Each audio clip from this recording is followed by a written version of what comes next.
కారూరి రమేష్ మండలానికి guest house కట్టుకుని భూదందాలకు పాల్పడ్డారని ఎమ్మెల్యే కడియం శ్రీహరి ఆరోపించారు. వరంగల్ జిల్లా వర్ధన్నపేటలో నియోజకవర్గ పర్వతగిరి కేంద్రంలోని జేఆర్ఆర్ గార్డెన్స్ లో బూత్ కమిటీ మండల విస్తృత స్థాయి సమావేశంలో నిర్వహించారు. ఈ సమావేశంలో Wardhannapet MLA KRK Nagaraju, Warangal DCC అధ్యక్షులు ఎర్రపల్లి స్వర్ణ, కాంగ్రెస్ అభ్యర్థి డాక్టర్ కడియం కావ్య, కడియం శ్రీహరి పాల్గొన్నారు. పర్వతగిరి ప్రజలు ఇంటి ఆడపిట్ట కడియం కావ్య అని వారు అన్నారు. ఇక ఎర్రపల్లి దయాకర్ రావు, ఆరూరి రమేష్లు 10 ఏళ్లలో వరంగల్ జిల్లాకు ఏం చేశారని వారు ప్రశ్నించారు.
వాళ్ళకి తెలియదు కూడా తెలియదు ఏ నిధులు ఎక్కడికి వస్తాయి, ఏ పని ఎట్లా మంజూరు చేయించుకోవాలని వాళ్ళకి తెలియదు కూడా తెలియదు.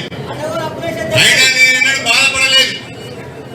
పనులు నేను తెచ్చినా పేరు వాళ్ళు చెప్పుకునేది, నిధులు నేను తెస్తే కమిషన్లు వాళ్ళు తీసుకునేది.